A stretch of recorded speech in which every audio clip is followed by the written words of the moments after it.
Sig Lovers, tudo bem com vocês? Eu espero muito que sim. Continuando aqui o nosso mês de junho, mês maravilhoso que eu amo demais. Brasileiro que não gosta do mês de junho não é brasileiro, eu sinto lhe informar. É sério, se você tem vergonha da festa junina, muda de país. Ou muda de país de qualquer jeito, porque esse país tá só por Jesus na causa.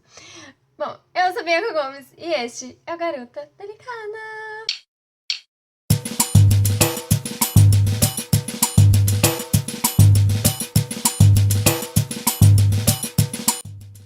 Antes da gente conhecer a história de Dadá, eu peço para que vocês, por favor, curtem, compartilhem, comente o que vocês estão achando. Ajuda aí a conhecer um pouco dessas cangaceiras arretadas e maravilhosas que a gente teve nesse nosso Brasil. Agora então vamos lá para conhecer a história de Dadá. Algumas das fontes que eu usei para fazer a história da Maria Bonita contavam sobre essa parte trágica da forma que ela entrou, mas eu não achei relatos da Dadá contando sobre isso. Pode ser que eu tenha pesquisado pouco. Então eu vou falar aqui das entrevistas que teve com ela, que tem na internet, algumas pesquisas também que eu fiz, e pra gente conhecer um pouco dessa história, dessa figura tão forte que foi a Dadá. A Dadá, ao contrário da Maria Bonita, a história dela no cangaço não foi tão romântica assim no começo.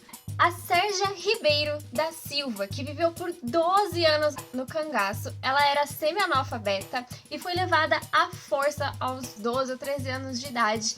E ela foi para casa da madrinha dela para pegar alguma coisa e viu que tinha aquele um homem, né, loiro e bravo, aquela cara de cangaço. Ela meio que recuou e ele chamou ela, perguntou, né, quem que ela contou. Ele pegou ela, colocou ela no lombo do cavalo e levou ela pro... Ele pegou ela à força e partiram para o cangaço. Não foi algo que ela escolheu, assim como aconteceu com a Maria Bonita. Dadá não escolheu entrar no cangaço. A Dadá, ela sofreu uma amputação na sua perna em um episódio. Aparentemente, os cangaceiros eles estavam disfarçados de romeiros numa região onde teve um confronto com a polícia, porque descobriram que eles eram os cangaceiros e não romeiros. Então, nesse confronto, a Dadá, ela tentou escapar, ela até pulou o muro, mas nessa tentativa de pular um muro, recebeu um tiro na perna, que fez com que ela ficasse amputada. Então, aí ela perdeu a perna e foi presa no hospital. Ficou 2 anos presa num hospital, sendo que ela tinha tido uma pena bem maior do que essa, mas ela ficou apenas 2 anos e a gente vai descobrir aqui do porquê. A Dadá, quem entrevistou ela, quem já chegou a entrevistar, quem já chegou a conhecer os amigos, né, que dela e os familiares falam que ela nunca foi uma mulher de ficar sentada esperando o destino acontecer. Ela sempre correu atrás daquilo que ela achava que ela deveria de ter, que por direito dela. Então, quando ela tava ali naquele hospital, presa no hospital, ela achou uma injustiça ela estar ali, porque ela tava ali pelo fato de que ela era esposa de Corisco. E não por outra coisa, não por um crime que ela cometeu ou alguma outra coisa. Não, ela era esposa de Corisco e isso já era motivo para ela estar ali presa no hospital. Então ela foi atrás de um advogado, onde ela conheceu, então, o advogado Cosme de Farias, que enviou essa carta para o juiz. Nessa carta, a Dadá, ela conta que ela foi presa no hospital Santa Isabel. Ela se encontrava ali com muito pesar porque ela foi presa contra sua vontade. Ela virou mulher do Corisco contra sua vontade. Ela foi baleada contra sua vontade. Entrou pro cangaço contra sua vontade. E por conta dessas injustiças, ela levou toda a culpa. Quando, na verdade, quem eles queriam era o Corisco. Mas como a Dadá foi a que acabou sendo encontrada ali mais facilmente porque ela não conseguia fugir por conta do tiro na perna, foi a que foi presa. Ela ditou a carta e uma colega dela, que estava ali no hospital, escreveu e enviou para o Cosme de Farias. E em 26 de dezembro de 1942, esse advogado, então, envia uma carta para o juiz pedindo habeas corpus de Dadá, e esse habeas corpus foi concedido. Ela ficou 2 anos no Hospital Santa Isabel, conseguiu sair em liberdade. E agora a luta dela nesse momento, então, era para sua reintegração na sociedade, como uma cidadã e não apenas como a cangaceira ex-mulher de Corisco. Não que isso fosse ruim para ela, depois a gente vai ver que não era, ela não tinha vergonha disso, mas ela queria também ser vista como uma cidadã. Começou a costurar pra fora, né, pra cidade, começou a trabalhar como costureira. No começo, muitos ficavam meio assim, porque ela só tinha uma perna só, como que ela vai costurar? Ela falou que ela ia conseguir dar um jeito, que o fato dela ter uma perna só não ia impedir ela de fazer nada, muito pelo contrário, dá pra ela fazer tudo que ela sempre quis. E realmente ela fez muita coisa. Desde a época de cangaço ela era costureira, e ela que fez o primeiro bordado de flores que ia nas roupas dos cangaceiros. Começou essa vida de costureira, porém, como ela tinha essa amputação das pernas, ela sempre acabava voltando pro hospital para fazer tratamento, para isso, para aquilo. E nessas indas e vindas do Hospital Santa Isabel, ela conheceu o seu segundo marido, Alcides, que foi ao seu encontro, onde ela estava internada para receber os tratamentos. Por curiosidade, porque ele era um grande fã de Corisco e ele queria saber quem era a esposa do Corisco, né, a Dadá. E nessa conversa vai, conversa vem todos os dias e acabaram que se apaixonando e então Alcides pede Dadá em casamento. Dadá era muito acolhedora, todo mundo fala que ela era uma pessoa muito carinhosa e muito forte também. A Dadá, ela inclusive chegou a costurar chapéus de cangaceiro para filmes da época que falavam sobre o cangaço. Então, sim, as roupas daqueles filmes de época eram bem fiéis ao que realmente era, porque era a Dadá que costurava. É bem interessante essa questão. Ela se tornou muito amiga de Jorge Amado. Jorge Amado, inclusive, falou que tinha vontade de escrever livro sobre a vida de Dadá, mas que ele não o fazia porque ele se achava muito criativo e romântico. E a história de Dadá é muito forte e verdadeira. E ele podia se perder, sua criatividade podia levar ele para lugares que não existiam. E isso seria um desrespeito à memória e à imagem de Dadá como sendo uma pessoa tão viva e verdadeira ali na Bahia. Então ele não quis escrever nada de história para Dadá, né? Ele tinha vontade, mas ele reconhecia que não era a história que ele deveria te contar.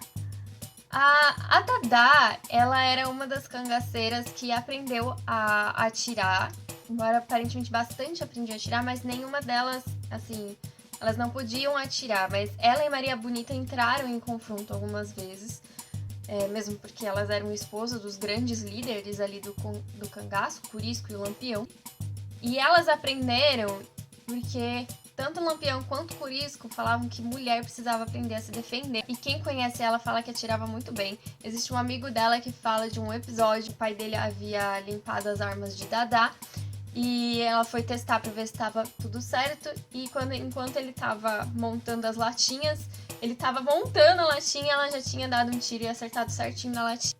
E a Dadá, lembra que eu disse que ela não tem vergonha de quem ela foi no cangaço? Então, durante um tempo ela andou com uma chavezinha pendurada no pescoço. Essa chavezinha abria um baú que estava muito bem guardado ali na casa dela. Era um baú todo bonitinho, todo ornadinho na sua casa.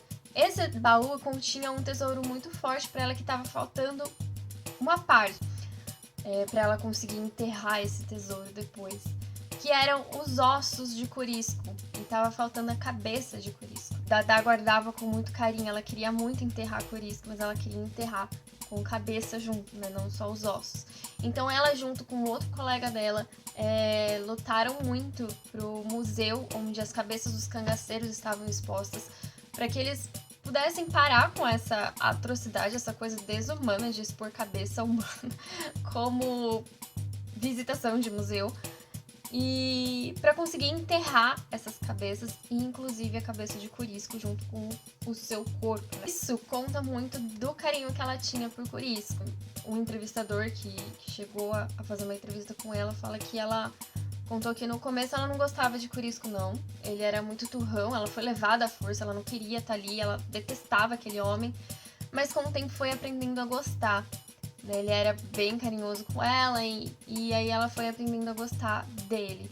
Parte disso pode ser porque ela não tinha outra escolha. Pode ser, pode se levantar muitas questões psicológicas ali, mas o fato é, a Dadá, ela conta que ela tinha um carinho muito grande pelo Corisco e que inclusive queria que o Corisco estivesse vivo junto com ela ainda. Então ela não tem receio de quem ela foi, ela não tem vergonha de quem ela foi. Tem até um certo orgulho de ter sido a esposa do Corisco, de ter sido a cangaceira que ela foi na época. Faleceu de câncer em 7 de fevereiro de 94, quando descobriu já estava muito avançado o câncer. Então, faleceu sem nenhum ressentimento na sua história. Tinha, como eu disse, um orgulho de ter sido cangaceira.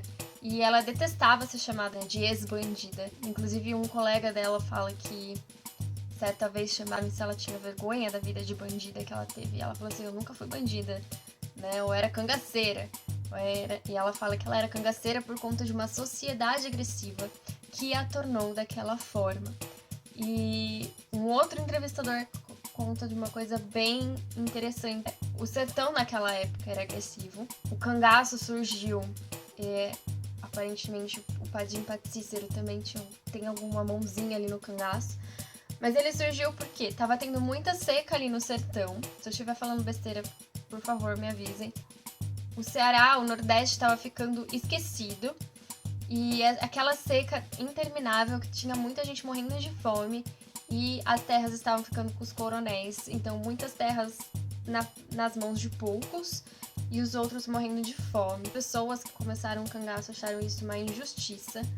E aí o cangaço tomou a forma que ele tomou, o poder que ele tomou por conta disso. E, inclusive, eles receberam muita repressão sem que ninguém perguntasse do porquê eles estavam ali agindo daquela forma. A polícia vinha o tempo inteiro, eles tinham que fugir o tempo inteiro, era seca, era polícia, era fazendeiro, era muita coisa ali no cangaço. E existe quem acha que os cangaceiros são heróis e existe quem acha que eles eram vilões. E eu acho que o cangaço vai muito além disso. Ele surgiu a sua ideologia, a sua raiz da ideia que era a reforma da agrária, distribuições de terra de uma melhor forma, muito parecido com o MTST. Hoje em dia posso estar falando besteira, mas aparentemente sim, que tomou uma forma muito grande, um caminho muito diferente do que hoje é o MTST, mas foi preciso na época, de certa forma foi necessário. Se ele surgiu é porque precisava. E tem essas divisões, se ele era bom ou se ele era ruim. E isso é também a questão de Dadá em relação ao cangaço e ao Corisco, né? O Corisco era bom, o Corisco era ruim. Pra Dadá ele não foi ruim, né? Ele foi bom de certa forma. Era uma vida dura, uma vida cruel, não era uma vida de glória, não. Conta que ela chegava a falar que não era tudo aquilo que as meninas estavam pensando, não, quando elas queriam virar cangaceira. Mas que ela não se arrepende em nenhum momento de ter sido. Era a história dela era aquela, e feliz ou não, alguns podem ver como uma história triste, ela fala que foi a história que ela teve e que tornou ela quem ela era naquele momento. E é isso que importa, gente, a nossa história, a nossa paz com a nossa história, a paz que a gente tem com o nosso passado. Se ele é feliz, se ele é triste, se ele é cheio marcado de luta, se ele é marcado de amor, a gente tem que aprender a ter paz com esse passado, reconhecer o que foi ruim, o que teve traumas marcantes, porém também reconhecer que não tem como mudar e aquela é a sua história e é o que te faz hoje você ser quem você é. E sim, todo mundo tem que buscar a felicidade também de alguma forma, né? Não se acomode nisso, não seja namastê o tempo inteiro, mas tente uma reconciliação com a sua história e com o seu passado, porque isso foi o que deu forças para Dadá continuar a sua vida pós-cangaço. E é isso que deve fazer com que você, aí, desse ladinho, tenha forças para continuar a sua vida em meio à pandemia, em meio a depressões, em meio a isolamento, ansiedade, angústias. Ter uma paz com a história que você está passando agora ajuda e ajuda muito. Tá bom? Eu espero que vocês tenham gostado dessa história de Dadá. Eu deixo um grande beijo, um grande queijo, um grande pão de queijo pra vocês. E até a próxima, meus seguidores.